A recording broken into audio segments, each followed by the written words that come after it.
Call of Cthulhu, do escritor H.P. Lovecraft. Capítulo 1. O horror na argila.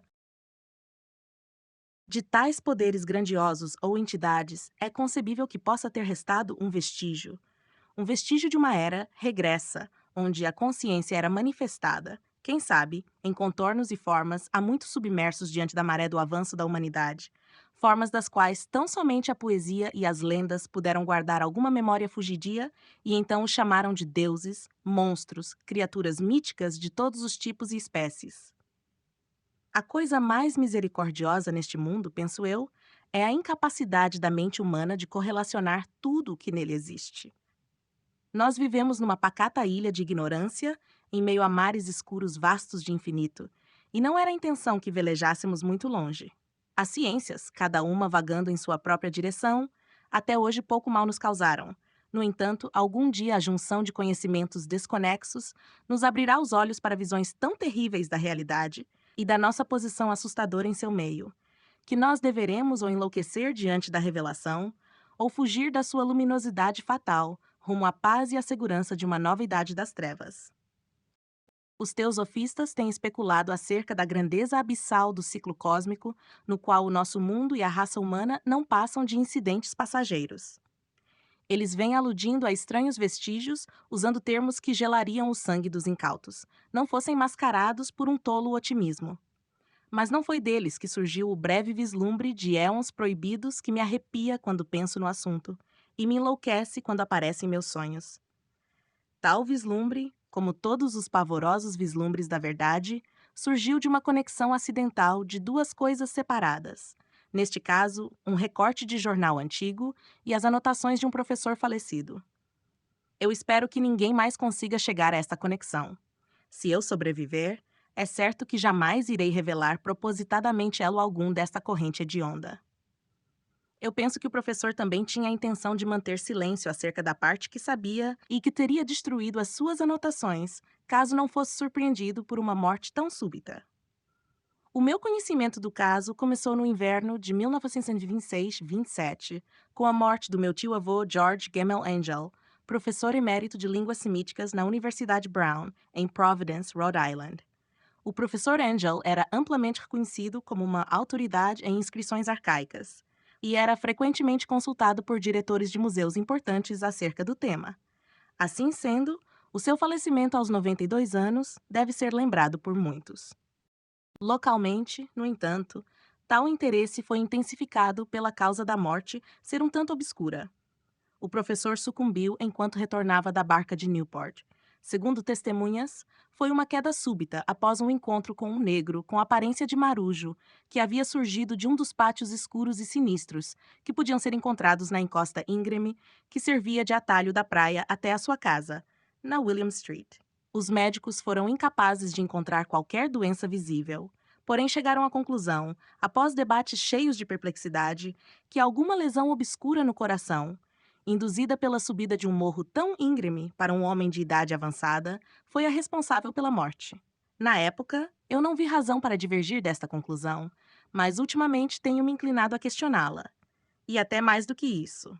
Como herdeiro e executor legal de meu tio-avô, uma vez que ele morreu viúvo e sem filhos, era necessário que eu examinasse seus papéis com certo rigor.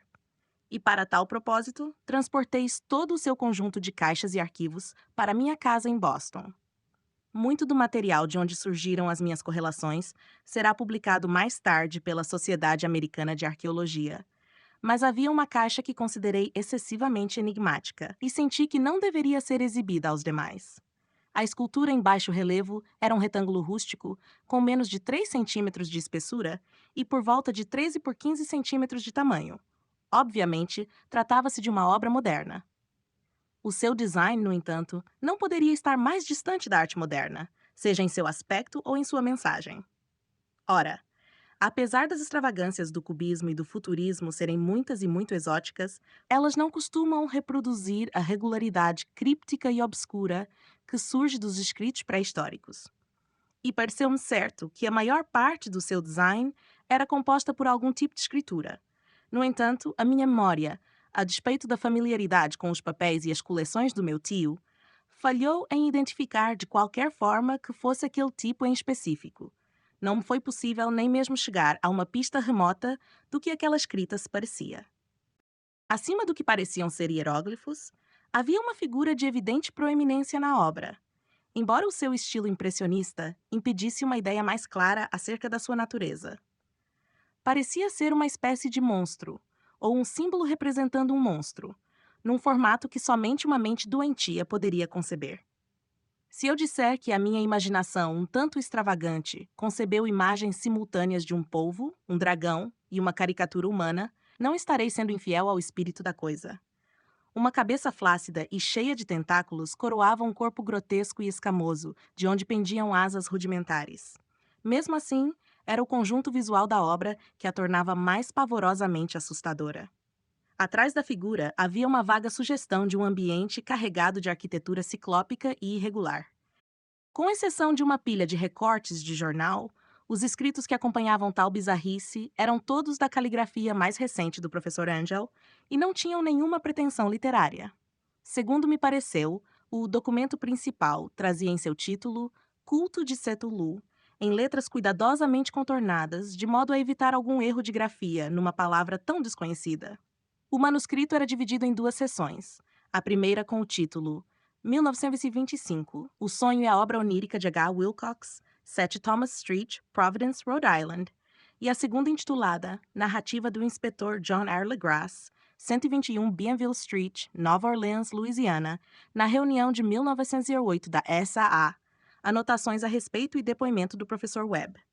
Os demais manuscritos eram todos compostos de breves anotações, algumas delas com relatos de sonhos estranhos de diversas pessoas, outras com citações retiradas de livros e revistas de teosofia, em especial Atlântida e a Lemúria Perdida, de W. Scott Elliott, e as demais com comentários sobre sociedades e cultos secretos que atravessaram os séculos, assim como referências a passagens de célebres livros de mitologia e antropologia, como O Ramo de Ouro de Fraser e O Culto das Bruxas na Europa Ocidental, da senhorita Murray. Os recortes do jornal, em sua maior parte, aludiam a estranhas doenças mentais e bizarros surtos de loucura ou histeria ocorridos na primavera de 1925. A primeira metade do manuscrito principal trazia uma história um tanto peculiar. Parece que no dia 1º de março de 1925, um jovem magro e sômbrio, de aspecto neurótico e exaltado, procurou o professor Angel, trazendo consigo a singular peça de baixo relevo em argila, que ainda se encontrava úmida e fresca. Seu cartão de visitas trazia seu nome, Henry Anthony Wilcox, e meu tio o reconheceu como filho caçula de uma excelente família, da qual ele já tinha ouvido falar. Ultimamente, ele esteve estudando escultura na Escola de Belas Artes de Rhode Island e residia sozinho no edifício Fleur de Lis, próximo da instituição. Wilcox era um jovem reconhecido por sua genialidade precoce, assim como por sua grande excentricidade. Desde a infância, ele chamava a atenção pelas histórias estranhas e sonhos bizarros que tinha por hábito contar aos outros. Ele descrevia a si mesmo como psiquicamente hipersensível, mas as pessoas comuns da tradicional cidade comercial onde ele morava costumavam rotulá-lo apenas como alguém esquisito. Como nunca realmente se misturou com os outros, aos poucos ele foi perdendo seu contato social e era então conhecido apenas por um pequeno grupo de artistas de outras cidades. Até mesmo o Clube de Arte de Providence, ansioso por preservar sua aura de conservadorismo, viu nele um caso perdido. Na ocasião da visita, continuava a relatar o pesquisador do professor, o escultor perguntou, de maneira abrupta, se Angel poderia lhe emprestar seus conhecimentos arqueológicos para ajudar a identificar os hieróglifos gravados em seu baixo relevo. Ele falava de forma afetada e sonhadora, exalava certa arrogância e não despertava simpatia alguma. Assim, meu tio demonstrou certa acidez na resposta, uma vez que o fato da tabuleta de argila ainda estar fresca por si só indicava que ela poderia ter relação com tudo, menos arqueologia. Mesmo assim, a resposta do jovem Wilcox, que impressionou meu tio ao ponto de tê-la registrado por escrito, foi algo fantasticamente poético, o que, aliás, deve ter sido a regra em toda a conversa e que eventualmente descobri ser um aspecto bem característico de seu temperamento. Ele falou: de fato, é novo, pois o esculpi na noite passada, tirando de um sonho com estranhas cidades. E os sonhos são mais antigos que a melancólica Tiro, ou a contemplativa Esfinge, ou mesmo a Babilônia adornada por seus jardins. Foi então que se iniciou a história desconexa, que subitamente tocou uma memória adormecida e despertou o interesse fervoroso de meu tio. Na noite anterior, havia ocorrido um leve terremoto, o maior sentido na Nova Inglaterra em anos, e ao que parece, a imaginação de Wilcox foi profundamente afetada. Quando se deitou para dormir, ele teve um sonho sem precedentes, onde se viam grandes cidades ciclópicas, erigidas com blocos imensos e monólitos, que se erguiam em direção aos céus, com um lodo esverdeado escorrendo por toda parte, numa cena verdadeiramente sinistra e latente de horror. Hieróglifos cobriam as paredes e os pilares. Ecoava de um ponto indeterminado uma voz, uma sensação caótica em que apenas a imaginação era capaz de transmitir em som, mas que ainda assim ele tentou representar por uma junção de letras quase impronunciáveis. Cthulhu Ftagni. Esse emaranhado verbal foi a chave para despertar a recordação que tocou e perturbou o professor Angel. Ele então interrogou o escultor com rigor científico e estudou com intensidade quase frenética o baixo relevo no qual o jovem se viu trabalhando, passando frio e vestindo apenas um pijama, impedido até mesmo de dormir. Wilcox diria mais tarde que o meu tio culpou a sua própria idade avançada pela lentidão em reconhecer tanto os hieróglifos quanto o design pictórico geral. Além disso, para o escultor, muitas das suas perguntas pareciam sentido, especialmente aquelas que tentavam associá-lo a sociedades secretas ou a cultos estranhos. Wilcox tampouco conseguia entender o motivo das reiteradas promessas de silêncio oferecidas em troca de uma admissão da sua participação em algum conhecido corpo religioso ligado ao misticismo ou ao paganismo. Quando o professor Angel enfim se convenceu de que o escultor era de fato ignorante acerca de quaisquer cultos ou sistemas crípticos, ele sufocou a sua visita com pedidos de futuros relatos dos sonhos. E isto resultou em frutos regulares, pois após a primeira entrevista, o manuscrito registra conversas diárias com o jovem, nas quais ele relatou aterrorizantes fragmentos de imagens noturnas, cuja carga era sempre alguma cena ciclópica de pedras escuras e úmidas. Com uma voz ou inteligência subterrânea bradando num ritmo monótono, cujo eco produzia sensações enigmáticas e intraduzíveis em nossa linguagem desperta. Os dois sons que eram repetidos com maior frequência eram aqueles representados pelas junções de letras Cthulhu e Erlier. No dia 23 de março, prosseguia o manuscrito, Wilcox não apareceu, e uma visita à sua casa revelou que ele havia sido acometido por alguma febre misteriosa e conduzido à casa de sua família, na Waterman Street.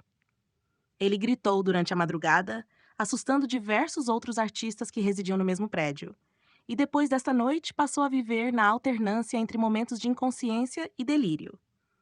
Meu tio logo ligou para a família, e desde então passou a acompanhar o caso mais de perto. Assim, ele visitava com frequência o consultório do Dr. Toby na Thayer Street, pois este havia ficado encarregado do tratamento psiquiátrico. A mente febril do jovem escultor estava aparentemente sendo dominada por coisas estranhas. Mesmo algum tempo depois das consultas, o doutor ainda se arrepiava ao descrever os relatos que ouvira. Tais relatos não eram somente uma repetição do que ele já havia sonhado até então. Eles também descreviam breves vislumbres de uma criatura gigantesca, quiçá com quilômetros de altura, que caminhava ou se arrastava no horizonte próximo. Em nenhum momento tal entidade foi descrita em detalhes, mas algumas das palavras repetidas em estado de frenesi, segundo o relato do Dr. Toby, acabaram convencendo o professor de que se tratava justamente da monstruosidade inominável que o jovem tentou retratar em sua escultura onírica. A referência a esta entidade, acrescentou o doutor, era invariavelmente um momento que precedia a queda do jovem na letargia. Sua temperatura, estranhamente, não estava muito acima do normal. No entanto, seu quadro geral parecia sugerir mais um caso de febre alta do que uma desordem mental. No dia 2 de abril, por volta das 3 da tarde, subitamente todos os sintomas de Wilcox sumiram. Então ele se sentou na cama, perplexo com o fato de se encontrar na casa da família e completamente alheio a tudo o que havia se passado consigo, seja em sonho ou em realidade desperta, desde a noite de 22 de março. Uma vez tendo sido liberado por seu médico, em 3 dias ele já havia retornado ao seu apartamento. No entanto, para a investigação do professor Angel, ele já não era de nenhuma ajuda. Todos os vestígios dos sonhos estranhos haviam desaparecido com a sua melhora. E após uma semana de relatos inúteis e irrelevantes de sonhos absolutamente usuais, Meu tio interrompeu por completo os registros. Aí terminava a primeira parte do manuscrito, mas as referências a certas anotações esparsas ainda me deram muito material para reflexão. Tanto, de fato, que apenas o ceticismo, que ainda impregnava a minha filosofia, podia justificar minha desconfiança em relação aos relatos daquele jovem artista. Bem, as anotações em questão eram as descrições dos sonhos de várias outras pessoas, no mesmo período de tempo em que Wilcox foi acometido por suas visões bizarras. Ao que tudo indica, meu tio instituiu rapidamente um prodigioso programa de questionários entre todos os amigos que poderia interrogar sem parecer inoportuno, pedindo por relatos de seus sonhos noturnos e o registro das datas de qualquer cena notável que possa ter ocorrido no período. A recepção de seus pedidos foi variada. No entanto, ele deve, no mínimo, ter recebido mais respostas do que um homem comum poderia catalogar sem a necessidade de um secretário.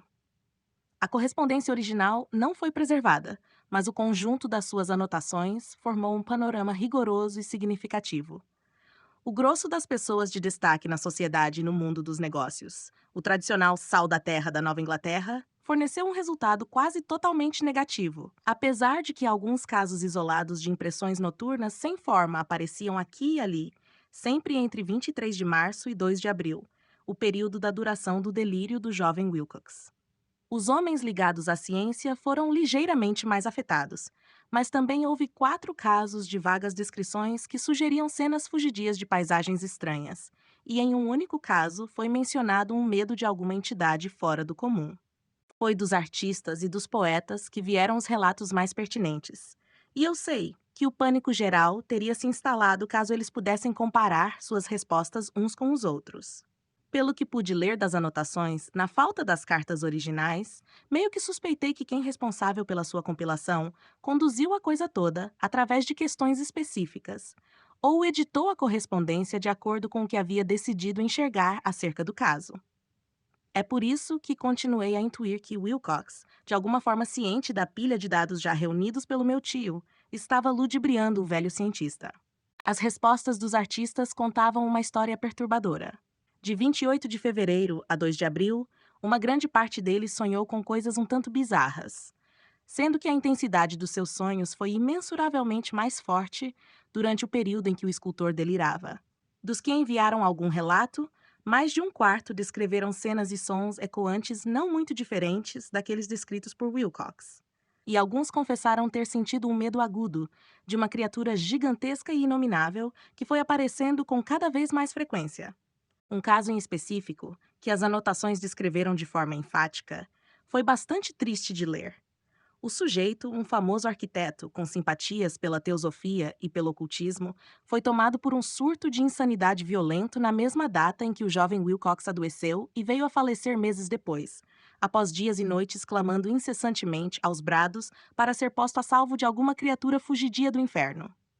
Caso meu tio tivesse registrado tais casos por nomes ao invés de números, possivelmente eu tentaria buscar alguma confirmação. Mas no estado em que se encontravam as anotações, consegui contatar pessoalmente apenas alguns deles. Todos estes, entretanto, confirmaram seus relatos até a última palavra.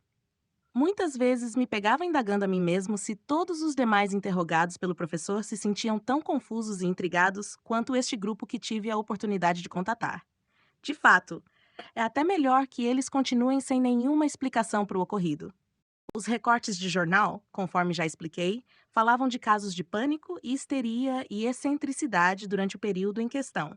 O professor Angel deve ter contratado um escritório especializado nesse tipo de serviço, já que o número de materiais era tremendo e as fontes estavam espalhadas pelo mundo inteiro.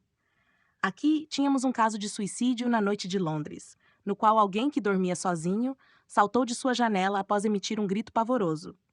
Acolá, uma carta desconexa que fora enviada ao editor de um jornal da África do Sul, onde um fanático previa um futuro sômbrio a partir de suas visões. Uma reportagem da Califórnia descrevia uma colônia teosófica onde todos se vestiram com mantos brancos e esperaram por um tal vento glorioso que na realidade nunca chegou, enquanto matérias da Índia falavam com certa cautela de sérios distúrbios entre seus nativos em meados do fim de março. Orgias voodoo se multiplicaram no Haiti e nas colônias da África houve relatos de cânticos sinistros. Oficiais americanos nas Filipinas encontraram agitações em certas tribos por essa época, e os policiais de Nova York foram atacados por alguns árabes em estado de histeria na madrugada do dia 22 para o dia 23 de março.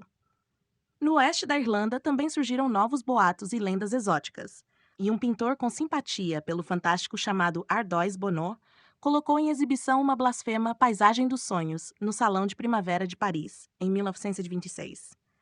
Já os registros de distúrbios em manicômios foram tão numerosos que só por algum milagre a comunidade médica não notou tantas coincidências estranhas, tirando as suas próprias conclusões mistificadas do evento. Em suma, era um estranhíssimo conjunto de recortes.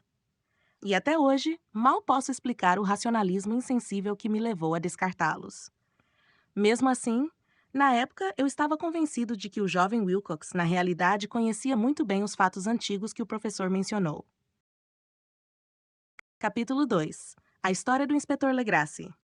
Os fatos mais antigos que tornaram o sonho e o baixo relevo do escultor tão significativos para o meu tio compunham o tema da segunda metade do seu longo manuscrito.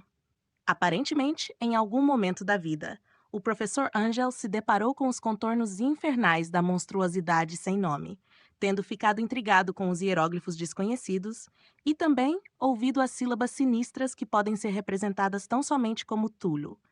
Tudo isso em conjunto, formando uma conexão tão horripilante que não chega a ser surpresa alguma que ele tenha importunado o jovem Wilcox com interrogatórios e pedidos por mais e mais relatos. A sua experiência anterior se passou em 1908, 17 anos antes, quando a Sociedade Americana de Arqueologia realizou a sua reunião anual em St. Louis. Como era apropriado a uma autoridade em sua área, o professor Angel teve um papel proeminente em todas as deliberações e foi um dos primeiros a ser abordado pelos inúmeros leigos que se aproveitaram do evento para fazer perguntas e buscar soluções junto aos especialistas. Dentre esses agentes externos da sociedade, havia alguém que em pouco tempo se tornou o foco da atenção de todos os presentes na reunião. Tratava-se de um homem de meia idade e aspecto ordinário, que viajou desde Nova Orleans em busca de informações específicas, impossíveis de serem obtidas em sua localidade. Seu nome era John Raymond Legrasse, e sua profissão, inspetor de polícia. Ele trouxe consigo o motivo de sua visita. Uma estátua de pedra de aparência grotesca e repulsiva, supostamente muito antiga, cuja origem estava sendo muito difícil determinar. No entanto, não se deve supor que o inspetor Legrasse tivesse algum interesse pela arqueologia. Pelo contrário, sua busca por mais informações acerca da peça era movida por razões estritamente profissionais. A estatueta, ídolo, fetiche ou como quer que fosse chamada, havia sido apreendida alguns meses antes nas florestas pantanosas ao sul de Nova Orleans, durante uma incursão policial que visava desmantelar uma suposta prática de rituais voodoo. Tais rituais eram tão singulares e hediondos que a polícia não poderia chegar a outra conclusão que não a de ter esbarrado com um culto obscuro, ainda totalmente desconhecido e infinitamente mais diabólico do que o mais sombrio dos cultos voodus existentes na África. Acerca de sua origem, além dos relatos erráticos e inacreditáveis advindos dos membros capturados, absolutamente mais nada havia sido descoberto. Isso explicava a ansiedade da polícia em ouvir qualquer especialista em antiguidades que pudesse ajudá-los a determinar a origem daquele símbolo apavorante e, assim, poder rastrear o culto até sua fonte. O inspetor Legrasse certamente não esperava pelo rebuliço que acabou causando ao mostrar a peça naquele ambiente. Bastou um breve vislumbre da coisa para lançar os homens de ciência ali reunidos a um estado de tensa excitação, e logo uma pequena multidão se aglomerava ao redor dele para contemplar a diminuta figura, cuja absoluta estranheza e genuína e assustadora aparência ancestral remetiam a todos, imediatamente, a paisagens arcaicas e inexploradas. Nenhuma escola conhecida de escultura parecia estar por trás daquele terrível objeto, embora a impressão fosse a de que séculos, quiçá milhares de anos, estavam contidos na superfície opaca e esverdeada daquela pedra inteiramente desconhecida. A figura, que enfim foi lentamente passada de mão em mão para que cada especialista pudesse estudá-la de perto, tinha entre 17 e 20 centímetros de altura e havia sido esculpida com impecável habilidade artística. Ela representava um monstro de contornos vagamente humanoides, mas com uma cabeça de polvo cuja face era composta por uma massa de tentáculos, um corpo coberto de escamas que aparentava ser cartilaginoso, garras proeminentes nas patas dianteiras e traseiras e asas longas e estreitas pendendo das costas. Tal coisa, que parecia irradiar um ar de malignidade apavorante e não natural, ostentava uma corpulência robusta e encontrava-se agachada numa posição ameaçadora em um bloco ou pedestal retangular coberto por caracteres indecifráveis. As pontas das asas tocavam a parte traseira do bloco, o tronco ocupava o centro e as garras encurvadas das pernas dobradas se agarravam à parte frontal e se estendiam para baixo, ocupando até um quarto da base do pedestal. A cabeça, que lembrava um polvo, estava inclinada para a frente, de forma que as pontas dos tentáculos que pendiam da face roçavam o dorso das imensas patas dianteiras, que abraçavam os joelhos dobrados e elevados. O aspecto geral da figura era de um realismo fora do comum, e a sutileza do fato de sua origem ser tão desconhecida gerava uma sensação de medo ainda maior. Realmente não havia dúvidas de que se tratava de uma arte de idade incalculável, impressionante. No entanto, não havia nela nenhum traço que pudesse ser associado à arte da aurora da civilização, ou, por assim dizer, com a arte de qualquer época humana. Totalmente apartada do que era conhecido até então, seu próprio material era um mistério. A pedra lembrava um sabão muito sólido, de uma tonalidade negra e esverdeada, com manchas e estrias douradas e cintilantes, algo que não remetia a nada familiar à geologia ou à mineralogia. Os caracteres gravados na base eram igualmente desconcertantes. Apesar de ali estarem reunidos metade dos especialistas na área em todo o mundo, nenhum dos presentes, a princípio, pôde formar sequer alguma noção de seu parentesco linguístico, ainda que remoto. As inscrições, assim como a figura e o material em si, pertenciam a um tipo de arte terrivelmente obscura e apartada da humanidade como a conhecemos. Algo nela nos remetia a ciclos de vida antigos e distantes do sagrado, uma era assustadora, com a qual nosso mundo atual e suas concepções não têm nenhuma relação. Entretanto, ainda que quase todos os presentes tenham sacudido a cabeça e confessado que não podiam ajudar o inspetor a solucionar seu problema, havia um homem na reunião que mencionou um indício de familiaridade bizarra entre aquela forma monstruosa e o estilo das inscrições. Com certa timidez, ele relatou o pouco que conhecia do assunto. Esse homem era o falecido William Channing Webb, professor de arqueologia da Universidade de Princeton e explorador de considerável notoriedade. O professor Webb esteve envolvido, 48 anos antes, numa expedição pela Groenlândia e a Islândia, em busca de algumas inscrições rúnicas que, no final das contas, não foram encontradas. No entanto, quando passava pelas terras altas da costa oeste da Groenlândia, ele encontrou uma tribo ou culto peculiar de esquimós degenerados, cuja prática religiosa, uma curiosa forma de adoração demoníaca, repulsiva e sedenta por sangue, o arrepiou até o último fio de cabelo. Era alguma fé estranha, da qual os demais esquimós pouco conheciam, e mencionavam com certo temor, afirmando que ela descenderia de práticas dos éons de tempo ancestrais, que antecediam a existência do próprio mundo.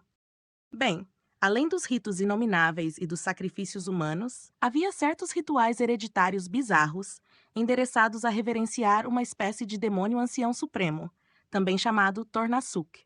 E disso o professor Webb fez uma transcrição fonética minuciosa a partir do depoimento de um velho Angekok, sacerdote feiticeiro, tentando expressar o som em letras romanas da melhor forma possível. Mas o que era mais significativo naquele momento era o fetiche que o culto idolatrava, e em torno do qual eles dançaram pela madrugada, até que a aurora despontasse sobre as encostas geladas. Segundo o professor, tratava-se de uma figura primitiva em baixo relevo esculpida num bloco de pedra, contendo alguma imagem horripilante, assim como algumas inscrições desconhecidas. Assim, até onde ele podia dizer, tratava-se de um paralelo relativo com todas as características essenciais daquela outra figura, exposta diante de todos. Tal informação, recebida com surpresa e assombro pelos membros ali reunidos, mostrou-se duplamente excitante para o inspetor Legrasse, de modo que ele imediatamente começou a fazer diversas perguntas ao professor Webb. Como havia anotado e feito cópias de uma oratória ritual dos membros apreendidos no culto do pântano, ele pediu ao professor que tentasse recordar o quanto lhe fosse possível das sílabas coletadas dentro do culto esquimó diabólico. Em seguida, Eles fizeram uma exaustiva comparação de detalhes possivelmente similares. E sucedeu-se um momento de silêncio realmente aterrorizante, quando tanto o detetive quanto o cientista concordaram a respeito da composição aproximada de uma frase comum aos dois ritos diabólicos, ainda que cada um deles tivesse saído de um canto muito diferente do mundo. O que, em essência, tanto os feiticeiros esquimós quanto os sacerdotes dos pântanos da Louisiana cantavam para seus ídolos afins era algo muito próximo disto. As divisões entre as palavras foram deduzidas a partir da observação das pausas enquanto as frases eram entoadas. Fenglui, Migunaf, Tulu, Li, Wugago, Ftagen. Em relação a um ponto, Legrasse estava mais adiantado na investigação do que o professor Webb, pois vários dos seus prisioneiros mestiços repassaram a ele o que os cultistas mais velhos diziam significar tais palavras. A frase, conforme lhe informaram, significa algo parecido com isto. Em sua casa em Elaie, que Tulo morto aguarda sonhando. E então, em resposta a tal situação urgente, o inspetor Legrasse relatou de forma mais completa possível a sua experiência com os cultistas do pântano, contando uma história a qual pude perceber que o meu tio atribuiu um profundo significado. Ela tinha a fragrância própria dos sonhos mais selvagens dos mitólogos e teosofistas, e desvelava um assombroso grau de imaginação cósmica, algo que não seria esperado de um grupo de párias e mestiços. No dia 1º de novembro de 1907, chegou à polícia de Nova Orleans um chamado apavorado vindo de uma região cheia de pântanos e lagoas. Os colonos da região, em sua maioria gente primitiva, porém honesta, eram descendentes dos homens que trabalharam para o pirata Jean Lafitte no passado. Eles estavam aterrorizados por conta de uma coisa desconhecida que os atacou durante a noite. Aparentemente, tratava-se de vodu, mas um vodu de um tipo muito mais assustador do que eles jamais tinham visto.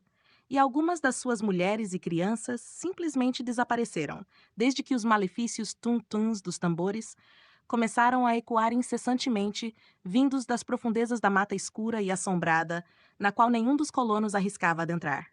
Havia gritos insanos e berros perturbadores, em meio a cânticos de gelar a alma e a dança de chamas demoníacas. E, conforme o denunciante acrescentou com sua voz apavorada, ninguém nas imediações suportava mais tudo aquilo. Então um grupo de 20 policiais, enchendo 2 carruagens e um automóvel, deslocou-se no fim da tarde, tendo como guia o homem que trouxera a denúncia. Eles desembarcaram no final da única estrada transitável e, por alguns quilômetros, seguiram em silêncio, adentrando a terrível mata de ciprestes, onde a luz do dia nunca aparecia. Raízes horrendas e cipós malefícios de barba de velho os retardavam, e aqui e ali uma pilha de pedras cobertas de lodo ou ruínas de paredes apodrecidas intensificavam, devido à sua morbidez, a depressão que cada árvore mal formada e cada ilhota de fungos transmitiam em conjunto. Ao longe, enfim, podia ser visto o assentamento dos colonos, um miserável aglomerado de cabanas elevadas pouco acima dos charcos. Logo os moradores vieram, histéricos de pavor, receber os policiais com suas lanternas oscilando nas mãos. A batida abafada dos tum-tums dos tambores era então ainda audível, porém muito distante dali. No entanto, a intervalos irregulares, um grito agudo e horripilante podia ser ouvido com certa clareza, quando o vento mudava sua direção. Na distância, também era possível observar um brilho avermelhado, obstruído pela vegetação pálida e rasteira, além das infindáveis trilhas entrecruzando a floresta noturna. Relutantes até mesmo à ideia de serem deixados novamente a sós, cada um dos colonos, agachados de pavor, recusava-se a dar sequer mais um passo na direção do culto profano. Assim sendo, o inspetor Legrasse e seus 19 colegas se embrenharam nas abóbadas sombrias do horror, onde nunca antes haviam estado, sendo obrigados a avançar sem qualquer guia local. A região que a polícia adentrava tinha uma má reputação, era evitada e desconhecida pelos brancos. Havia lendas acerca de um lago secreto nunca antes vislumbrado por olhos mortais, onde morava uma gigantesca criatura deformada de olhos luminosos, que supostamente lembrava um imenso polvo. E alguns colonos sussurravam que demônios com asas de morcego voavam para fora de suas cavernas nas profundezas para cultuá-la à meia-noite. Diziam que ela já se encontrava naquele lago antes dos exploradores vindos da Europa terem chegado, antes dos índios nativos, antes mesmo das feras e dos pássaros das matas. Ela era o próprio pesadelo vivo, e contemplá-la era o mesmo que morrer. No entanto, a criatura fazia os homens sonharem, e assim eles sabiam o suficiente acerca de sua existência para manterem uma distância segura. A orgia voodoo, que se sucedia de fato, estava localizada na margem externa desta área abominada. Mas ainda assim, o local em si já era suficientemente sinistro. Quiçá o próprio território onde se celebrava o culto tenha apavorado mais aos colonos do que o som dos tambores e o sumiço das pessoas. Tão somente a poesia, ou quem sabe a loucura, poderiam fazer jus aos ruídos ouvidos pelos homens de Legrasse enquanto eles avançavam pelo charco escuro, em direção ao brilho avermelhado e ao som abafado dos tum-tums dos tambores. Há qualidades vocais peculiares aos homens e qualidades vocais peculiares às bestas, e é terrível ouvir as últimas, quando de sua origem deveriam sair as primeiras. Aqui, a fúria animal e a orgia açoitavam-se até alturas demoníacas, em uivos e grunhidos de êxtase que cortavam a mata e reverberavam pela noite como tempestades de pestilência saídas dos abismos infernais. De tempos em tempos, a ululação pouco organizada cessava, e o que parecia ser um coro bem ensaiado de vozes roucas se elevava num cântico sinistro, entoando a frase do ritual. Panglui Megalunaf Tulu Urlé Ganagolftagen. Então, após alcançarem um local na mata onde a vegetação era menos fechada, os homens subitamente se depararam com o espetáculo em si. 4 deles cambalearam com contusões, um desmaiou na hora e 2 gritaram freneticamente em estado de pânico. Porém, felizmente, os seus gritos foram abafados pela cacofonia insana da orgia ritualística. Legrasse jogou um pouco da água pantanosa no rosto daquele que desmaiou, e todos eles permaneceram ali agachados, quase que hipnotizados pelas cenas de horror. Em uma clareira natural do pântano se encontrava uma ilha gramada de aproximadamente meio hectare, sem árvores e suficientemente seca. Nela, uma horda indescritível de aberrações humanas saltava e se contorcia de um modo que nem pintores como Sidney Cime ou Anthony Angarola poderiam retratar. Inteiramente despidos, a prole de híbridos guinchava, gritava e se contorcia em torno de uma monstruosa fogueira circular. No seu centro, entre a cortina de chamas, de vez em quando era possível observar um imenso monólito de granito com quase 2,5 metros de altura. No topo, com seu contrastante tamanho diminuto, jazia a repulsiva estatueta entalhada. Num amplo círculo de 10 estruturas que lembravam andaimes, erguidas a intervalos regulares em torno do monólito envolto pelo fogo, pendiam de cabeça para baixo os cadáveres estranhamente mutilados dos colonos indefesos que haviam desaparecido. No centro do círculo, a roda de cultistas saltava e rugia, circulando no sentido horário, num bacanal infindável que ocorria entre os anéis de cadáveres e os anéis de fogo. Pode ter sido somente a imaginação, ou quem sabe algum eco, o que induziu um dos homens, um espanhol de temperamento quente, a fantasiar ter ouvido respostas em canto antifonal vindo de algum ponto distante e escuro daquela mata carregada de lendas e horrores ancestrais.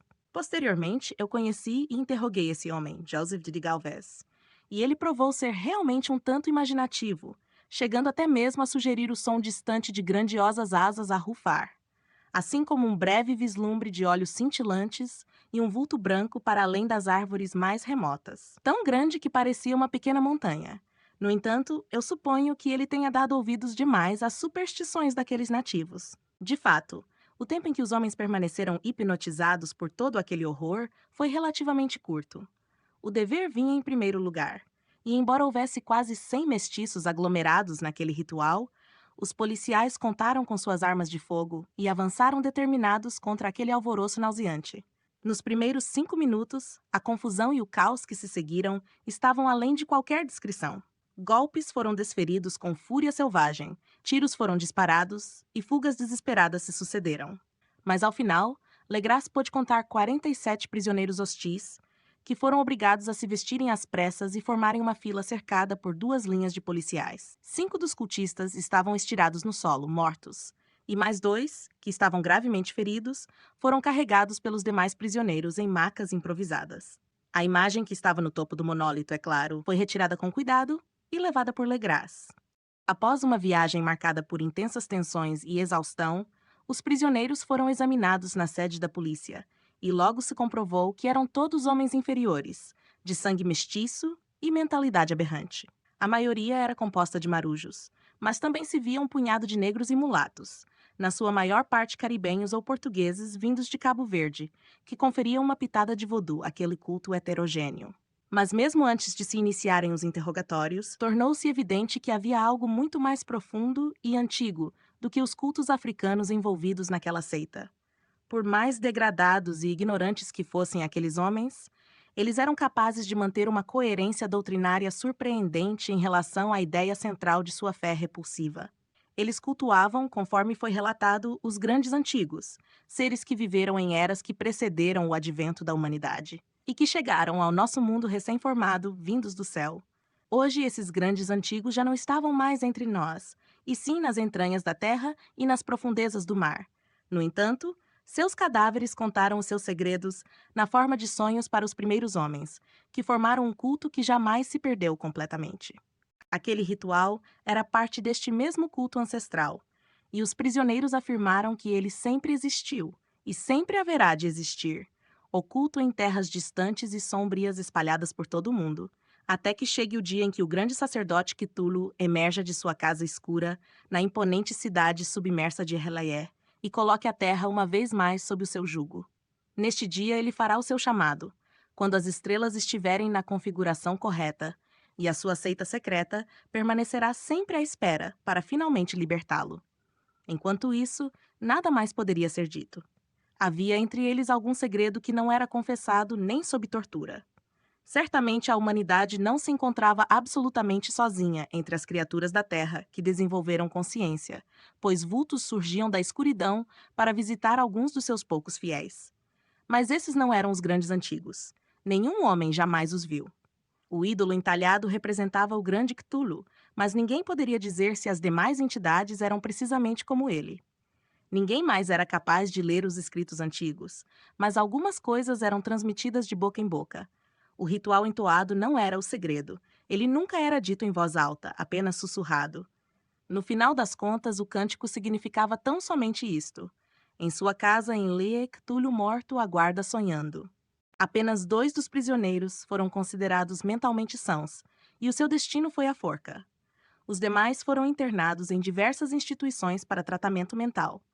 Todos eles negaram ter tomado parte nos assassinatos rituais e afirmaram que a matança foi cometida pelos alados negros, seres que chegaram até eles saindo do seu local de reunião e memorial dentro da Mata Assombrada.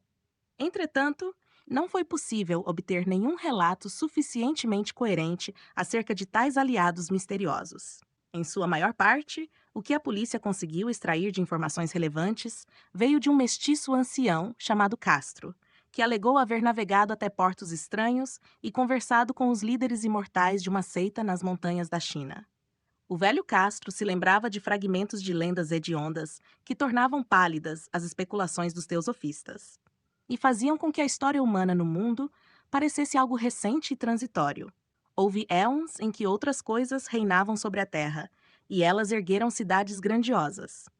Segundo o que lhe disseram os chineses imortais, seus resquícios ainda podiam ser encontrados na forma de pedras irregulares em algumas ilhas do Pacífico. Todas sucumbiram em eras muito anteriores ao surgimento do homem, mas havia certas artes que poderiam trazê-las de volta à vida. No momento em que as estrelas estivessem uma vez mais corretamente alinhadas no ciclo da eternidade. Tais coisas de fato vieram das estrelas e trouxeram suas imagens com elas. Esses grandes antigos, prosseguiu Castro, não eram constituídos de carne e osso. Tinham forma. Isso aquela imagem vinda das estrelas comprovava, certo? Mas tal forma não era composta de matéria. Quando as estrelas estavam corretamente alinhadas, eles podiam navegar de um mundo ao outro pelo céu. Mas, quando as estrelas estavam nas posições erradas, eles não conseguiam viver. No entanto, se por um lado eles não estavam mais vivos, na realidade eles nunca morriam de verdade. Todos residiam em casas de pedra em sua grande cidade de Hilaire, preservados pelos encantamentos do poderoso Cthulhu, aguardando uma ressurreição gloriosa, quando as estrelas e a terra estivessem uma vez mais prontas para eles. Mas para isso era necessário alguma força externa para libertar seus corpos. Os mesmos encantamentos que os preservavam intactos também os impediam de dar o passo inicial, e eles podiam tão somente permanecer despertos na escuridão, a pensar e maquinar, enquanto incontáveis milhões de anos se passavam. Eles sabiam de tudo o que transcorria no universo, mas o seu modo de comunicação se dava apenas pela transmissão de pensamentos. Agora mesmo, eles ainda eram capazes de se comunicar desde suas tumbas. Quando surgiram os primeiros homens, após uma infinitude de caos, os grandes antigos se comunicaram com os mais sensíveis dentre eles, moldando seus sonhos, pois era somente assim que sua linguagem podia alcançar as mentes corpóreas dos mamíferos. Então, sussurrou Castro, tais primeiros homens formaram um culto em torno dos pequenos ídolos que lhes foram revelados pelos antigos, ídolos trazidos de áreas remotas das estrelas mais escuras. O culto jamais morreria, até que as estrelas estivessem novamente no alinhamento correto, e então os sacerdotes secretos iriam retirar o grande Cthulhu de sua tumba, para que ele possa reviver seus súditos e retomar seu reinado sobre a Terra. Esse tempo seria fácil de ser identificado, pois então a humanidade viveria como os grandes antigos, livre, selvagem, além do bem e do mal, com as leis e a moral postas de lado, e com todos os homens gritando, assassinando e celebrando tal alegria. Então os antigos, uma vez libertos, lhes ensinariam novas formas de gritar, matar, celebrar e obter satisfação, e toda a terra queimaria num holocausto de êxtase e liberdade. Mas enquanto isso não acontecer, o culto nunca deve morrer. Através dos rituais apropriados, o culto deveria manter viva a memória dessas vias ancestrais e transmitir adiante a profecia do seu retorno. Nos tempos ancestrais, alguns homens escolhidos conversavam através de sonhos com os antigos sepultados. Mas então algo ocorreu. A grande cidade de Pedra de Relié, com seus monolitos e sepulcros, afundou sob as ondas. E as águas profundas, cheias do mistério primordial, pelo qual nem mesmo os pensamentos podem atravessar, interromperam o fluxo de conexão espectral. A memória em si, entretanto, nunca morreu, e os altos sacerdotes afirmaram que a cidade se elevaria uma vez mais até a superfície quando as estrelas estivessem em alinhamento. Então surgiram do subsolo os espíritos negros da terra, bolorentos e sombrios, trazendo consigo diversos rumores ouvidos em cavernas esquecidas sob o fundo dos mares. Mas de tais espíritos, o velho Castro pouco ousou dizer. De fato, nesta parte ele interrompeu repentinamente o seu relato, e não houve persuasão ou artimanha capaz de incitá-lo a retomar o tema. Curiosamente, o velho também se recusou a falar sobre o tamanho dos antigos. Já sobre a seita em si, ele afirmou que ela não se encontrava alojada nos desertos sem trilhas da Arábia, onde Irem, a cidade dos pilares, jaz envolta em sonhos, oculta e intocada. A seita tampouco tinha qualquer alinhamento com os cultos de bruxaria europeus, e era praticamente desconhecida fora do seu próprio círculo de cultistas. Nenhum livro escrito jamais fez sequer uma única menção direta à seita, apesar de que os chineses imortais afirmaram que o Necronomicon, do árabe louco conhecido como Abdul al-Hazred, continha alguns trechos com duplo sentido, que poderiam ser reconhecidos e reinterpretados pelos iniciados, em especial um trecho que fora muito debatido. Não está morto o que pode subsistir eternamente, e nos éons estranhos, mesmo a morte pode morrer. Legrasse, profundamente impactado e um tanto perplexo, pesquisou em vão acerca das afiliações históricas da seita. Aparentemente, Castro não estava mentindo quando disse se tratar de um segredo muito bem guardado. Os especialistas da Universidade de Tulane não puderam auxiliar a jogar qualquer luz adicional sobre o culto ou a imagem. E assim, o detetive, após ter contatado as maiores autoridades do assunto no país, angariou como resposta apenas a tal história na Groenlândia, conforme contada pelo professor Webb. O fervoroso interesse despertado na reunião pela história de Legras, corroborado pelas experiências com a estatueta, ecoou nas subsequentes correspondências trocadas pelos presentes. No entanto, apenas algumas menções esparsas foram vistas nas publicações formais da sociedade. Realmente, a cautela costuma prevalecer entre estudiosos habituados a lidar com charlatanismo e imposturas ocasionais. Em todo caso, Legras emprestou a imagem ao professor Webb, que a manteve consigo apenas até a sua morte. Então ela foi devolvida ao inspetor, de quem pude examiná-la em mãos pouco tempo atrás. Posso afirmar que é verdadeiramente uma coisa terrível, e sem dúvida muito semelhante à arte que o jovem Wilcox esculpiu a partir de seus sonhos. Não tenho dúvidas de que meu tio se interessou pela história do escultor, pois consigo imaginar as imagens que emergiram em sua mente ao ouvir o relato, já conhecendo tudo o que Legrasse havia revelado sobre a seita. Além disso, ele devia conjecturar que um jovem sensitivo não apenas sonhou com a figura e os hieróglifos daquela imagem encontrada tanto nos pântanos quanto na tabuleta demoníaca da Groenlândia, Mas também se deparou em seus sonhos com pelo menos 3 palavras da fórmula ritual, proferida tanto pelos esquimós diabolistas quanto pelos mestiços da Louisiana. Tudo isso não era suficientemente intrigante? Assim, o início imediato de uma meticulosa investigação por parte do professor Angel era algo eminentemente natural e esperado. Entretanto, secretamente, eu suspeitava que o jovem Wilcox já poderia ter ouvido falar daquela seita por vias indiretas, e então inventado uma série de sonhos para intensificar e prolongar todo aquele mistério às custas do meu tio. As narrativas de sonhos e os recortes coletados pelo professor eram, é claro, um forte indício da validade da história como um todo.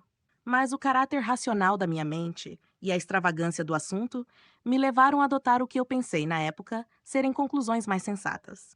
Assim, após estudar novamente minuciosamente o manuscrito, correlacionar as anotações teosóficas e antropológicas com a seita descrita por Legrasse, eu viajei até Providence para visitar o escultor e repreendê-lo, conforme achei necessário, por ter manipulado de forma tão impositiva um homem culto e idoso. Wilcox ainda residia sozinho no edifício Fleur-de-Lis, na Thomas Street, uma horrenda imitação do século XVI, que exibia uma fachada com forros de estuque em meio às apaixonantes casas coloniais da antiga colina, sob a sombra da torre em estilo georgiano mais encantadora da América. Eu o encontrei enquanto trabalhava em seus aposentos, e ao contemplar as peças artísticas espalhadas em sua casa, imediatamente constatei que o seu gênio artístico é de fato profundo e autêntico. Creio que algum dia ele ainda será reconhecido como um dos grandes decadentistas, pois soube cristalizar em argila, e quem sabe um dia espelhará em mármore o tipo de pesadelos e fantasias que Arthur Machen evoca em sua prosa, e Clark Ashton Smith torna palpáveis na poesia e na pintura.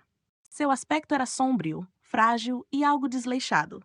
Ao escutar minha batida na porta, ele mal se virou e, sem deixar a cadeira onde estava sentado, perguntou-me por que eu estava ali.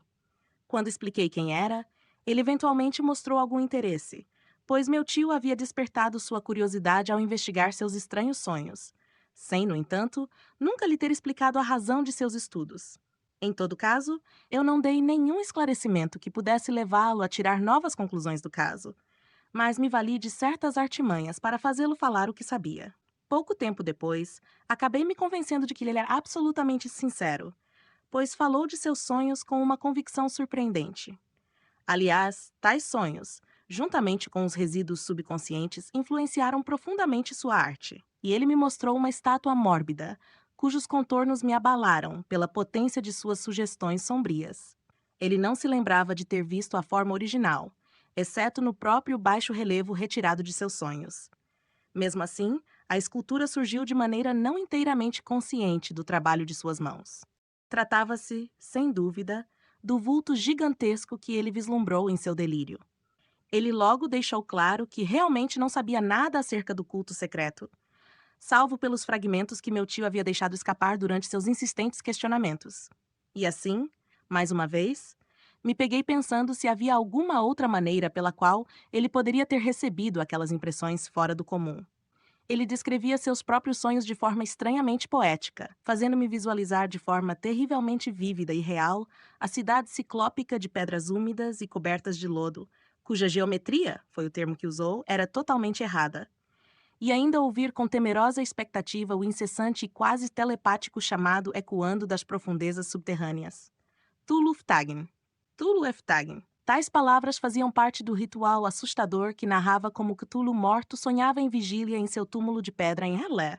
E apesar das minhas convicções racionais, eu mesmo fiquei profundamente abalado com a cena. Eu tinha certeza de que Wilcox havia ouvido falar daquela seita de forma casual, e eventualmente se esqueceu, uma vez que sempre esteve envolvido com uma quantidade enorme de leituras e imagens igualmente bizarras. Então, mais tarde, devido à sua impressionante sensibilidade, a lembrança encontrou uma forma de se expressar novamente através dos sonhos, do baixo relevo e da terrível estátua que agora estava à minha frente.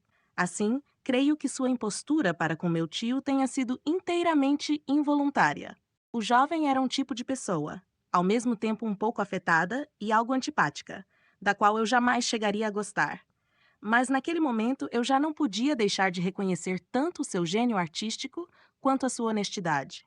Assim chegou a hora de me despedir, amigavelmente, desejando-lhe todo o sucesso que o seu talento prometia. Toda a questão daquela seita continuou a me fascinar, e em alguns momentos eu me vi alcançando certa fama através da divulgação de pesquisas a respeito da sua origem e das suas conexões mitológicas.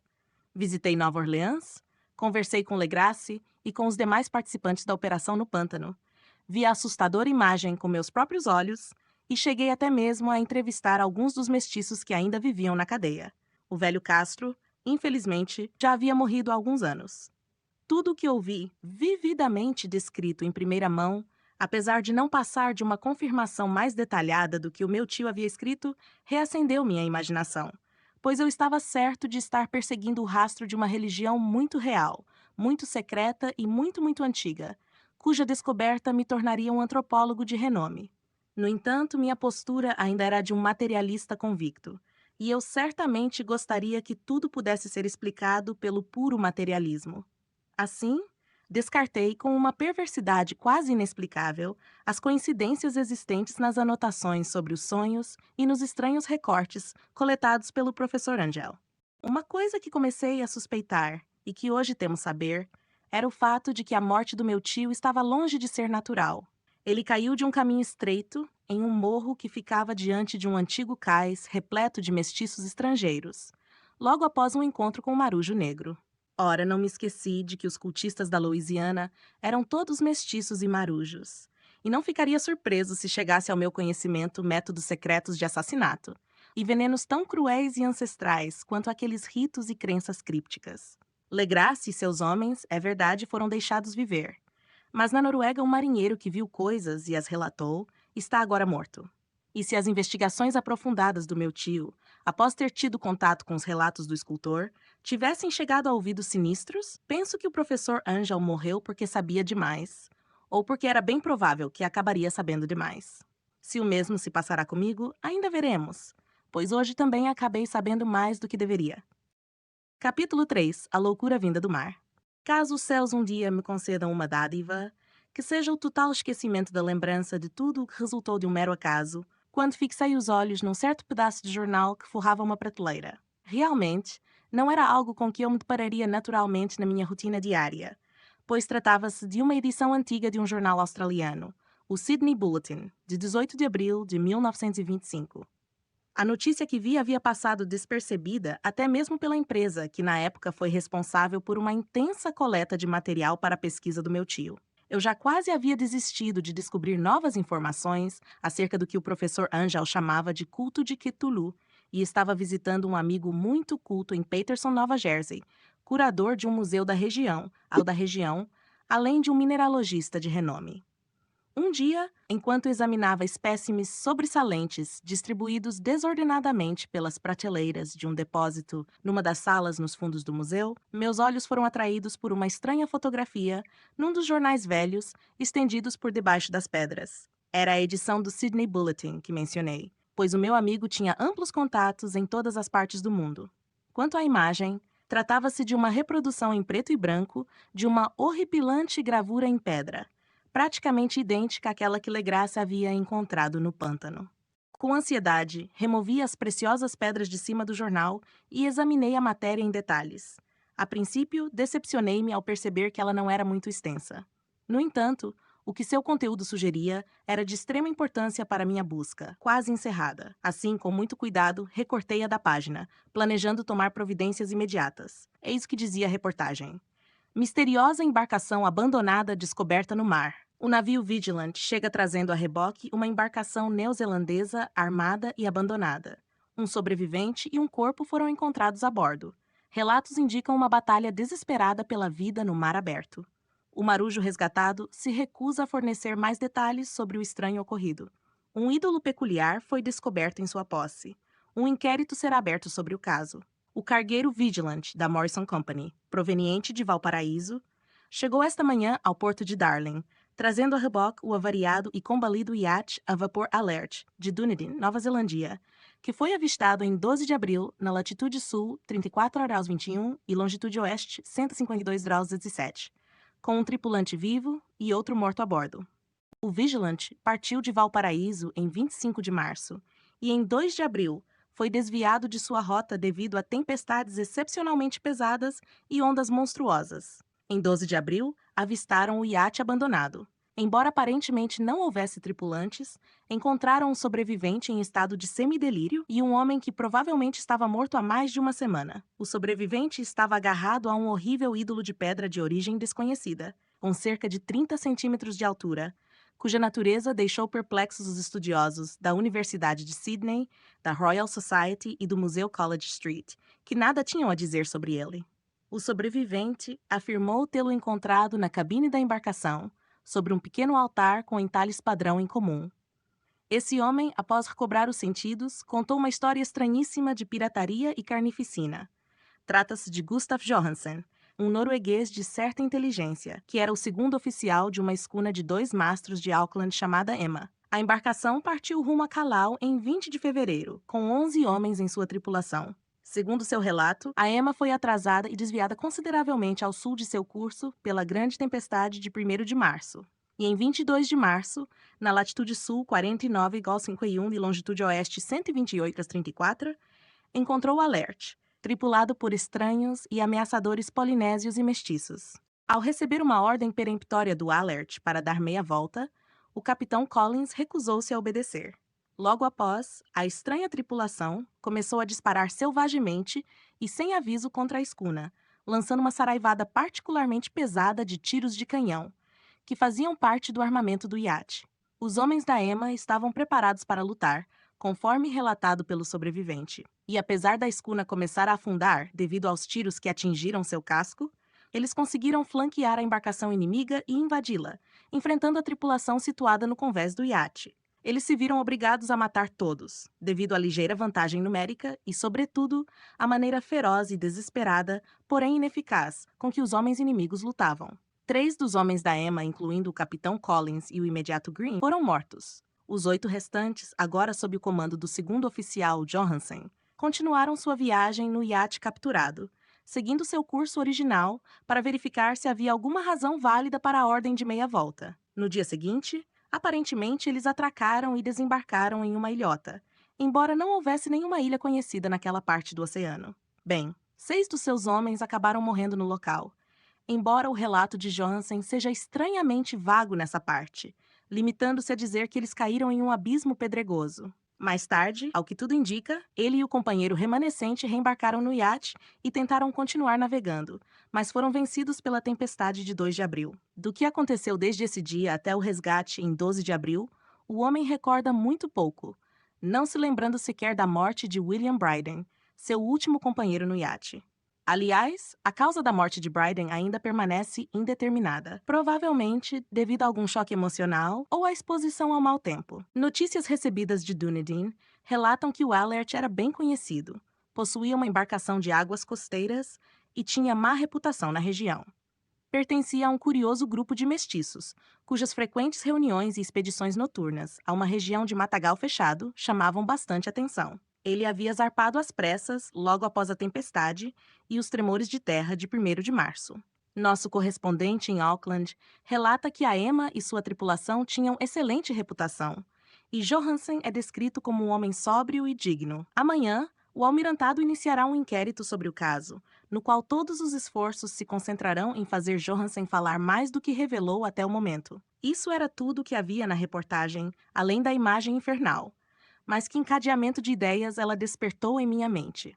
Nela havia novos tesouros de informações sobre o culto de Cthulhu e evidências de seu interesse no mar, tanto quanto em terra firme.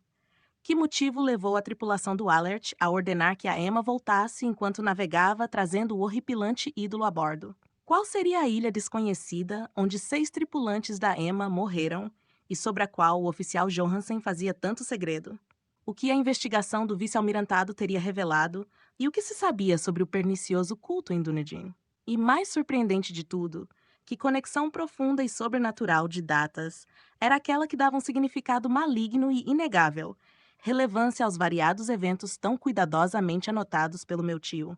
No dia 1º de março, ainda em 28 de fevereiro, de acordo com o nosso fuso horário, ocorreram o terremoto e a tempestade. De Dunedin zarparam o Alert e sua ruidosa tripulação, navegando avidamente, como se estivessem respondendo a algum chamado urgente. E do outro lado da terra, poetas e artistas começaram a sonhar com uma estranha e úmida cidade ciclópica, enquanto um jovem escultor moldava, a partir de seus sonhos, a forma do assustador Cthulhu. Em 23 de março, a tripulação da Emma desembarcou numa ilha desconhecida e deixou 6 de seus homens, todos mortos. E nessa mesma data, os sonhos dos homens sensitivos assumiram uma vividez mais elevada e foram obscurecidos pelo medo da perseguição maligna de um monstro gigante. Ao mesmo tempo em que um arquiteto enlouquecia e um escultor caía, repentinamente em um estado de delírio. E quanto à tempestade de 2 de abril, a mesma data em que todos os sonhos com a úmida cidade cessaram, e quando Wilcox despertou sem sequelas da prisão de sua estranha febre. O que dizer disso tudo? E as menções do velho Castro acerca dos antigos, nascidos das estrelas, hoje submersos em nosso mundo, e sobre o seu reino vindouro, o seu culto fiel e a sua maestria dos sonhos? Estaria eu cambaleando no limiar de horrores cósmicos maiores do que pode suportar a capacidade humana? Se for assim, eles deveriam ser horrores exclusivos da mente, pois de alguma forma o dia 2 de abril havia interrompido a monstruosa ameaça que começava a assediar e cercar a alma da humanidade, fosse ela o que fosse. Naquela tarde, depois de um dia agitado, enviando telegramas e me organizando, dei adeus ao meu anfitrião e peguei um trem para São Francisco. Em menos de um mês, eu estava em Dunedin. Lá, no entanto, descobri que pouco se sabia acerca dos estranhos membros de um culto que perambulavam pelas velhas tavernas do cais. A gentinha das docas era ordinária demais para merecer alguma menção em especial. Todavia, ouviam-se rumores vagos sobre expedições à mata feitas pelos mestiços, durante as quais o som abafado de tambores e algumas chamas avermelhadas podiam ser notados nos montes distantes. Em Auckland, eu descobri que Johansen havia retornado com seus cabelos loiros transformados em brancos, após haver passado por um extenso e inconclusivo interrogatório em Sydney, tendo em seguida vendido seu chalé na West Street e retornado junto com a esposa para sua antiga casa em Oslo. Da sua perturbadora experiência, ele não contou aos amigos nada além do que já havia relatado aos oficiais do almirantado. E tudo o que eles puderam fazer por mim foi informar o endereço onde ele residia, em Oslo. Depois disso, dirigi-me até Sydney e tive algumas conversas inúteis com marujos e membros do tribunal do vice-almirantado. Também pude ver o Alert, então já vendido e adaptado para uso comercial. Ele estava ancorado no Circular Quay, na Baía de Sydney, mas não pude extrair nenhuma nova informação do seu casco reformado. A imagem da criatura agachada, com sua cabeça de polvo, corpo de dragão, asas escamosas e pedestal marcado com hieróglifos, encontrava-se preservada no Museu do Hyde Park. Eu a examinei longa e minuciosamente e concluí tratar-se de uma peça primorosamente esculpida, que exalava o mesmo absoluto mistério, a mesma terrível antiguidade e a mesma sobrenatural estranheza de formas e materiais que pude notar na versão menor que estava em poder de Legrasse. Segundo me disse o curador do museu, os geólogos encontraram nela um enigma monstruoso, pois eles juraram não haver outra pedra como aquela sobre a face da terra. Então, subitamente estremeci, enquanto me lembrava do que o velho Castro contou a Legrasse sobre os grandes antigos primordiais. Tais coisas de fato vieram das estrelas, e trouxeram suas imagens com elas. Abalado por tamanha revolução mental, como nunca antes havia experimentado, tomei a decisão de fazer uma visita ao oficial Johansen, em Oslo. Tomando um navio até Londres, imediatamente reembarquei em outro para a capital norueguesa, e em um dia de outono, desembarquei nos belos atracadouros à sombra do Egeberg. Logo descobri que o endereço de Johansen ficava na cidade antiga do rei Harald Hardrada, que ajudou a manter vivo o nome de Oslo durante os séculos em que a grande cidade se ocultou atrás do nome de Cristiania. Fiz uma breve viagem de táxi e, com meu coração palpitando acelerado, bati na porta de uma elegante construção antiga com sua fachada revestida de gesso. Uma mulher de semblante triste, vestida toda de preto, veio me atender e fui tomado por um grande desapontamento quando ela me explicou, num inglês precário e carregado de sotaque, que Gustav Johansen já não se encontrava mais entre os vivos. Ele não sobreviveu ao seu retorno para casa, contou sua esposa, pois os eventos ocorridos no mar em 1925 o quebraram por dentro. Na verdade, ele não havia confessado a ela nada além do que havia relatado publicamente, mas deixou um longo manuscrito, acerca de questões técnicas, como ele mesmo disse, escrito em inglês, evidentemente para guardá-la do perigo de alguma leitura casual. Durante uma caminhada por uma viela estreita perto das docas de Gotemburgo, um fardo de jornais caiu do parapeito de uma janela e o derrubou no chão. 2 marujos indianos tentaram ajudá-lo a se levantar, mas antes da chegada da ambulância, ele já se encontrava morto. Os médicos não encontraram uma causa de morte plausível e acabaram pressupondo que ocorreu devido a um coração fraco e uma saúde já precária. Então eu comecei a sentir minhas entranhas se corroendo pelo sombrio terror que só deverá me abandonar quando eu mesmo também vier a descansar em paz, seja acidentalmente, seja de alguma outra forma. Em todo caso, após convencer a viúva de que minha conexão com aquelas questões técnicas do seu marido era suficiente para que ela me entregasse seu manuscrito, eu levei o documento comigo e comecei a lê-lo ainda no navio de volta para Londres. Tratava-se de um texto simplório, com excesso de palavras, os esforços de um marujo pouco letrado em produzir um diário após os acontecimentos narrados, que se empenhava em relembrar cada um dos dias de sua terrível e derradeira navegação. Não posso fazer uma transcrição exata dele por conta do seu caráter nebuloso e redundante, mas vou narrar o essencial, quiçá o suficiente para fazer entender porque o mero som do choque das águas contra as laterais da embarcação se tornou de tal maneira insuportável que precisei preencher meus ouvidos com algodão. Johansen, graças a Deus, não sabia realmente de tudo, mesmo tendo visto a cidade e a coisa, mas eu mesmo jamais voltarei a dormir tranquilo enquanto penso nos horrores que espreitam sem cessar por trás da vida, no tempo e no espaço, e nessas blasfêmias profanas vindas dos anciãos das estrelas que sonham nas profundezas do mar, reconhecidas e cultuadas por uma seita saída de pesadelos, pronta e ansiosa por liberá-los em nosso mundo, assim que um novo terremoto elevar a sua monstruosa cidade de pedra uma vez mais até o alcance da luz do sol e das brisas terrenas. Bem, a viagem de Johansen se iniciou conforme ele havia relatado ao vice-almirantado.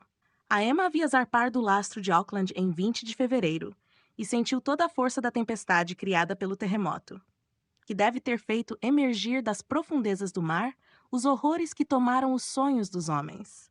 Uma vez mais sob controle, a embarcação fazia um bom progresso quando veio a ser abordada pelo Alert em 22 de março, e pude sentir o desgosto do oficial ao escrever acerca do bombardeio e do naufrágio de sua escuna. Dos cultistas da Ilha Escura que estavam a bordo do Alert, ele falou com significativo horror. Havia neles uma qualidade peculiar e abominável que fazia com que seu assassinato fosse quase um dever. E o modo como Johansen aparentou estar realmente assombrado quando descobriu que havia contra o seu grupo uma acusação de crueldade durante o processo de inquérito no tribunal. Então, tomados pela curiosidade, uma vez navegando no iate capturado sob o comando de Johansen, os homens avistaram um imenso pilar de pedra cravado em pleno oceano, e na latitude sul 47,9 e longitude a oeste 126,43, eles se depararam com um bloco de terra coberto de lama, lodo e construções de pedras irregulares, que não poderiam ser nada além do que a tangível substância do supremo horror terreno, a mórbida cidade de Ri, saída dos pesadelos, construída incontáveis éons antes do início da história, pelas formas vastas e repulsivas que desceram das estrelas sombrias. Lá se encontravam o grande Cthulhu e suas hostes, ocultos em tumbas esverdeadas de lodo, e finalmente emanando, após incalculáveis ciclos de tempo, os pensamentos que espalharam medo e terror nos sonhos dos sensitivos, e chamavam imperiosamente todos os seus fiéis a uma peregrinação de libertação e restauração. De fato, Johansen não poderia suspeitar de nada disso, mas só Deus sabe quanto horror seus olhos ainda veriam, muito em breve. Eu creio que foi como se uma única montanha tivesse emergido das águas, e esta era nada mais do que a horripilante cidadela coroada por um monolito, onde o grande Cthulhu estava enterrado. Quando tento imaginar a extensão de tudo o que pode existir mais abaixo dela, quase chego a desejar dar logo cabo da minha existência. Johansen e seus homens ficaram aterrorizados com a majestade cósmica daquela Babilônia emergida habitada por antiquíssimos demônios, e ainda sem a ajuda de outra fonte de informação, devem ter deduzido que aquela cidadela não poderia ser nem deste nem de qualquer outro mundo são. O assombro com as dimensões inacreditáveis dos blocos esverdeados de pedra, com a estonteante altura do grande monólito esculpido, e com a atordoante identidade das estátuas colossais e dos baixos relevos com a estranha imagem encontrada no altar do Alert, tudo isso ficou muito claro em cada linha da descrição apaixonada do oficial. Sem que fosse possível saber algo do futurismo, Johansen alcançou algo bem próximo dele quando descreveu a cidadela. Pois, em vez de delimitar estruturas ou construções específicas, ele se valeu tão somente de impressões genéricas de ângulos vastos e superfícies de pedra. superfícies por demais imensas para que pudessem pertencer a alguma arquitetura desta terra, preenchidas por imagens horrendas e diversos hieróglifos. Ele me disse que a própria geometria do lugar era anormal, não euclidiana, e repleta em seu sonho era preenchida de esferas e dimensões apartadas das nossas. Agora um marujo iletrado sentiu o mesmo enquanto contemplava a terrível realidade. Johansen e seus homens desembarcaram num barranco lamacento da monstruosa acrópole e escalaram aos escorregões sobre blocos titânicos cobertos de lodo que jamais serviriam de escada para mortal algum. O próprio sol no alto do céu parecia distorcido quando observado através do miasma polarizador que emanava daquela perversão emergida do mar. E um suspense sinistro e ameaçador espreitava dentre aqueles ângulos loucamente elusivos das cavernas rochosas, nas quais um segundo olhar revelava concavidade, logo após o primeiro sugerir convexidade.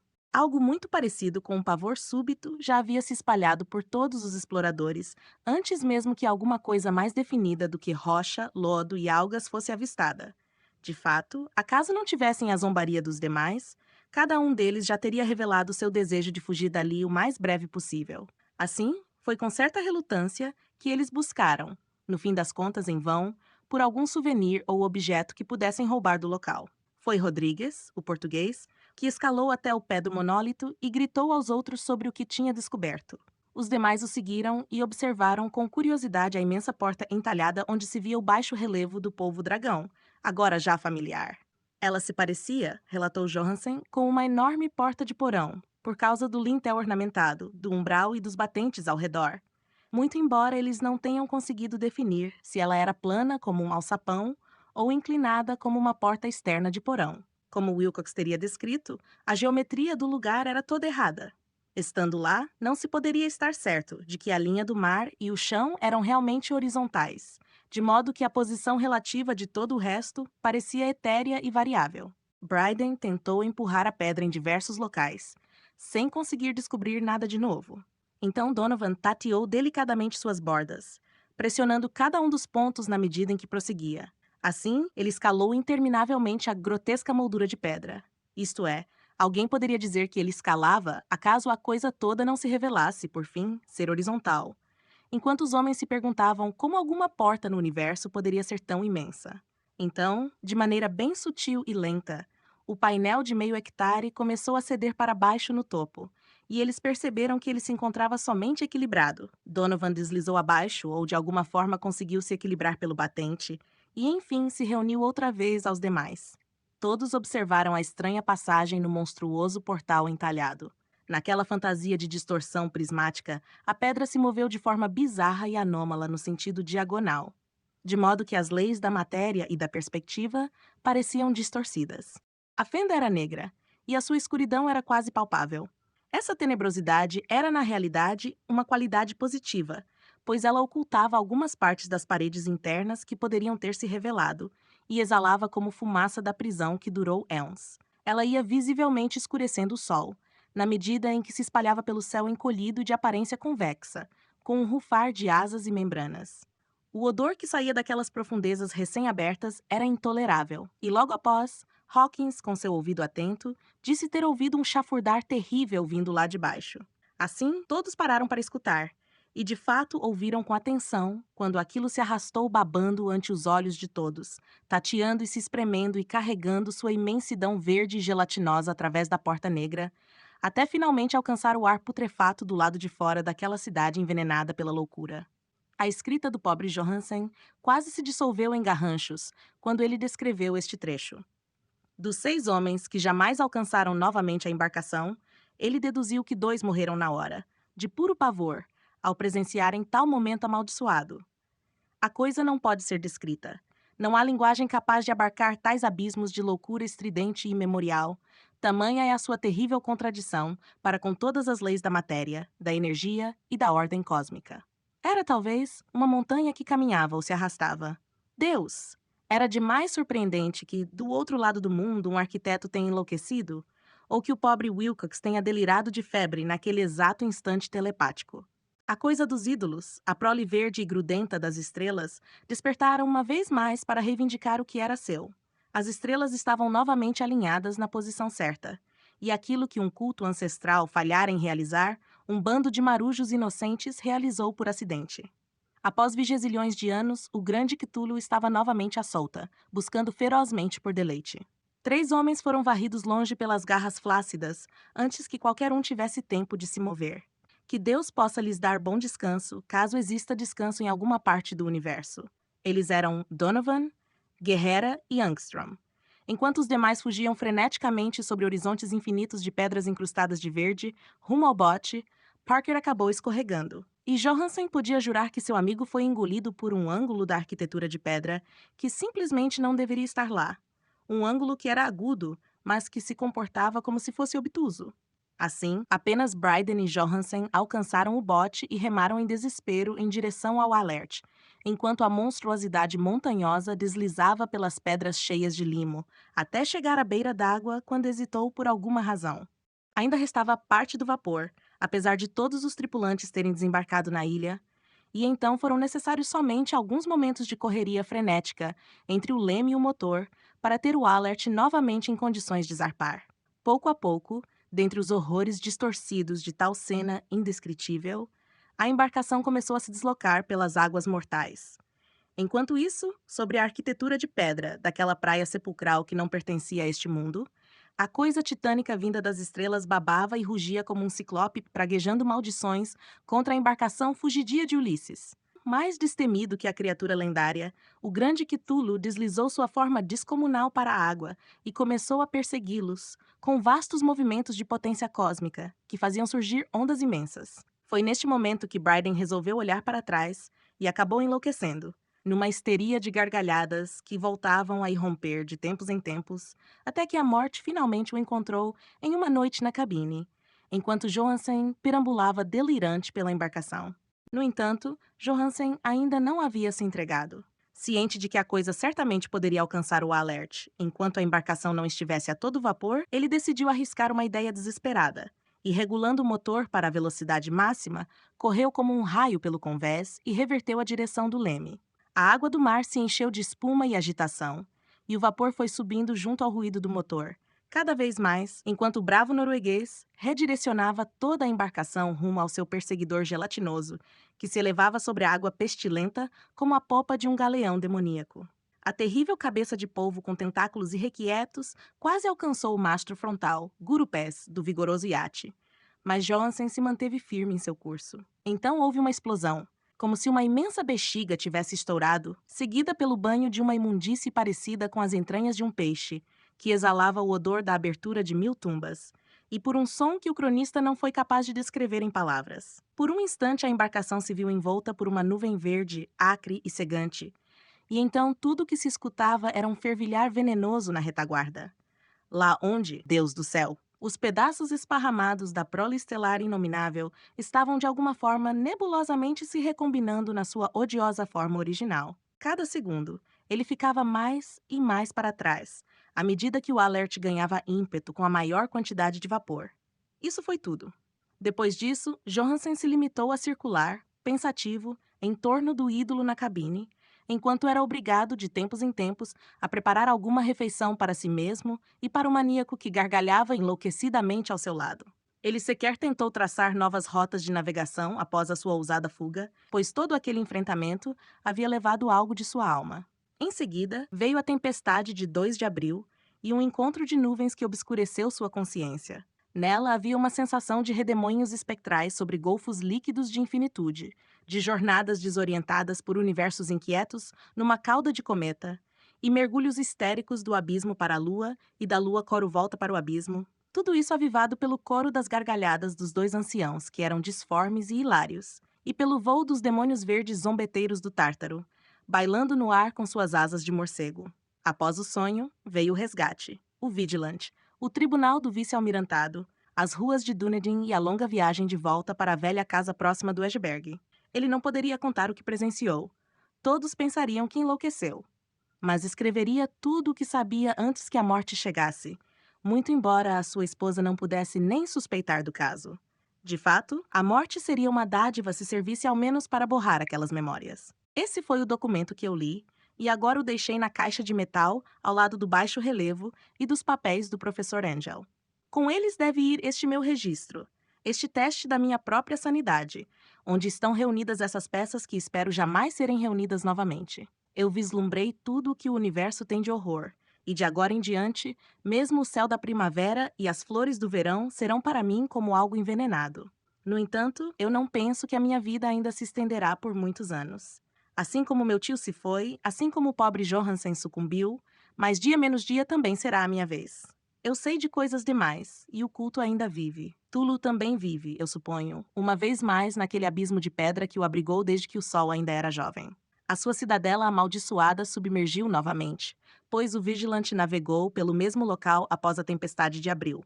Seus ministros na terra, porém, ainda gritam, dançam e matam em torno de monólitos adornados com ídolos em locais isolados. Ele deve ter sido aprisionado outra vez quando seu abismo negro afundou. Caso contrário, hoje o mundo estaria em frenesi, e todos nós berrando de medo. Quem pode saber do fim? O que emergiu pode afundar, e o que afundou pode emergir.